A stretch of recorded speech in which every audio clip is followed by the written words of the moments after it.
राजस्थान सरकार के यूडीएच मंत्री शांति धारीवाल का शहर के विभिन्न सामाजिक, धार्मिक, व्यापारिक संगठनों के पदाधिकारियों ने होटल रीजेंटा में अभिनंदन समारोह आयोजित किया और उनका जोरदार तरीके से स्वागत किया। कार्यक्रम की अध्यक्षता भरतपुर के विधायक और राज्य के चिकित्सा एवं स्वास्थ्य राज्य मंत्री डॉक्टर सुभाष गर्ग ने की।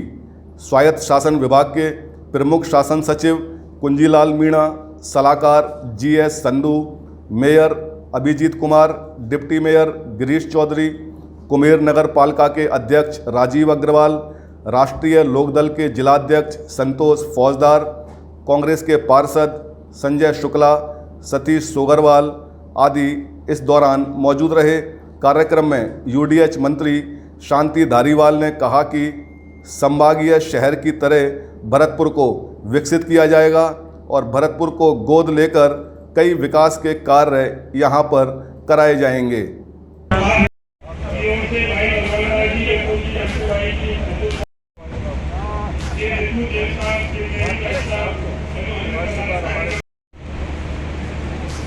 नर्सिंग एसोसिएशन की ओर से पधारे चंद्रशेखर लवानिया पधारे। हमारी मनोजी पार्षद है,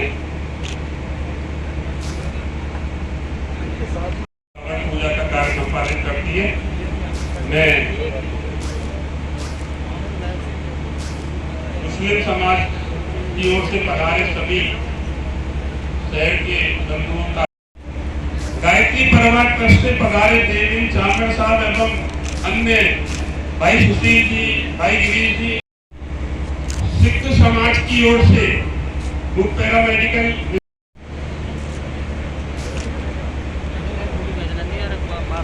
आपका नंबर आ रहा है।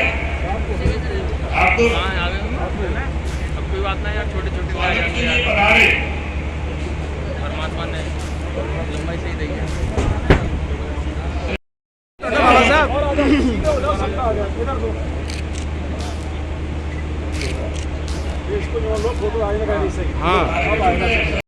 अशोक जी सैना, गुरदेव जी डॉक्टर साहब, महबूब जी लेक्चरर था यहाँ जब when I was a lecturer here in the MSc college। आप कलेक्टर रहे थे और संधू साहब को तो आप जानते हैं, जितना काम यूडीएच में हुआ धारीवाल साहब के मार्गदर्शन में, उसमें बहुत सारा श्रेय संधू जी को जाता है और इसलिए हमारे माननीय मुख्यमंत्री जी ने उनको सलाहकार बनाया यूडीएच और एलएसडी डिपार्टमेंट में। और जो भरतपुर शहर की सबसे बड़ी समस्या है, कच्चे परकोटे पर जो हमारे लोग बसे हुए हैं उनको पट्टे देने की समस्या, चाहे जो हमारी हेरिटेज की कॉलोनियां काटी गई हैं जो आर्कियोलॉजिकल में आती है, चाहे वो महाराजा प्रॉपर्टी हो, अमृत नगर हो, उनकी समस्या का समाधान होगा। इसी तरह से एग्रीकल्चर कॉलोनियां में जो भूमियां, जो कॉलोनियां बसी हुई हैं, उनका भी समाधान अब हो सकेगा। मुझे खुशी है और मैं तो माननीय मंत्री जी से अनुरोध करूंगा कि भरतपुर के साथ पिछले सालों में, मैं ये तो नहीं कहूंगा, लेकिन वो उसका जो जायज हक था संभागीय हेडक्वार्टर के नाते, अभी भी ऐसे बहुत सारे कार्यालय हैं जो संभागीय स्तर पर होना चाहिए, अभी भी जो है दूसरी जगह है जो भरतपुर ट्रांसफर नहीं हुए। इसी तरह से बहुत सारी परियोजनाएं, हमारा गनावट सेंचुरी की वजह से हमें थोड़ा एक अंतर्राष्ट्रीय विरासत के रूप में पहचान मिली हुई है।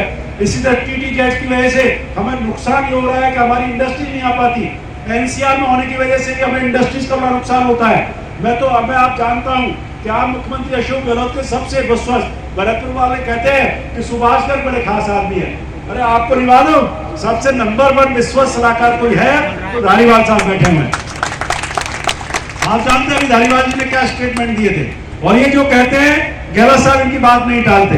और मैं तो आज इनसे इस मन से यही मांग करता हूं कि एक बार बहुत विकास हुआ दूसरी जगह, लेकिन इस ब्रजांचल का, जिसको पूर्वी द्वार कहा जाता है, लोहागढ़ का द्वार कहा जाता है, इस भरतपुर के साथ जो भी नाइंसाफी, मैं तो मुख्यमंत्री अशोक गहलोत जी का धन्यवाद देता हूं कि पहली बार जो बजट में उनके करीब इसमें 2000 करोड़ रुपए की घोषणा पूरे संभाग में दी है, जिसमें से 1400-1500 करोड़ रुपए भरतपुर को भी दिया है। एक तो वो परियोजनाएं पूरी हों। और संधू साहब, कुंजीलाल जी बैठे हुए हैं, मैं आपसे कहना चाहूंगा, चाहे आप डिसेंट्रलाइजेशन करिए अथॉरिटी का, लेकिन भरतपुर के जो भी प्रोजेक्ट जाए एक सिंगल फाइल पर स्वीकृति जो धारीवाल साहब करें।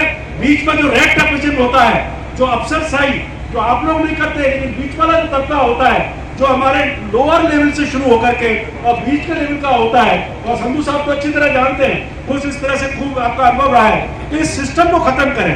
गवर्नेंस का मतलब जो होता है, दौलत साहब कहते हैं कि मेरी आम आदमी जो दूर छोर पे आदमी बैठा हुआ है उसको कैसे लाभ मिले। और मैं समझता हूँ आपने जो सलाहकार पद का जो सुशोभित किया है और कुंजीलाल, तो मैं तो इनको पॉलिटिकल आदमी मानता हूँ, है जरूर ये प्रिंसिपल सेक्रेटरी है, और मैं समझता हूँ बिल्कुल, और इनकी एक सोच आम जन के प्रति बड़ी अनुकूल है। मैं लंबी बात न कहता हूँ, आपसे ये निवेदन करना चाहता हूँ।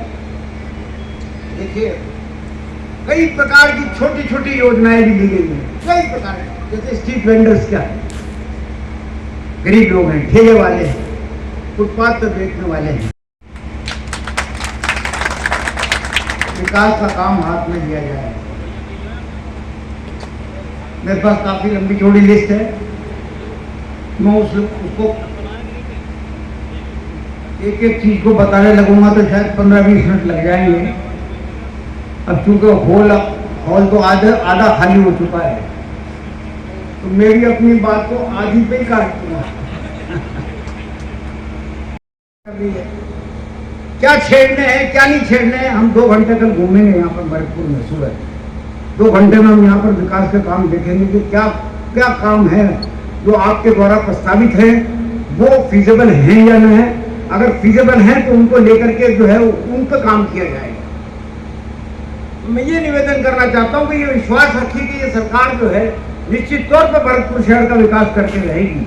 अभी हमारे पास वक्त है, काफी कुछ किया भी है, और जिस तरीके से लगे रहते हैं ये कलेक्टर साहब भरतपुर शहर के विकास के लिए, बहुत कम लोग होते हैं जो इतना चिंता अपनी चुनाव क्षेत्र के लिए या अपने नगर के लिए करते हैं, बहुत कम लोग हैं।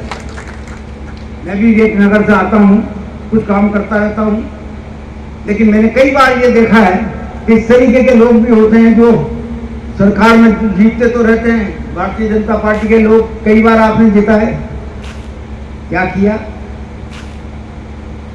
भरतपुर के विकास के, जिसमें आने वाले समय में कितने अधिक से अधिक लोगों को, गरीब लोगों को पट्टों का वितरण किया जाए, चाहे वो हमारे कच्चे परकोटे में बने हुए मकान हैं, चाहे कृषि भूमि में बनी हुई कॉलोनियाँ हैं, चाहे वो आर्कियोलॉजिकल डिपार्टमेंट के तहत जो कॉलोनियाँ आ गई थी, जो कार्यरत साहब की प्रॉपर्टी जो जमीन थी उस पर कॉलोनियाँ काटी गई थी, तो वो हैं, उनको पट्टे देने का भी तो वो होगा। इसी के साथ साथ जो अन्य समस्याएँ हैं उन पर भी काम होगा। और जो सौगात जो माननीय मुख्यमंत्री जी गहलोत साहब ने जो भरतपुर को दी पहले बजट में, उन पर काम शुरू हो चुका है।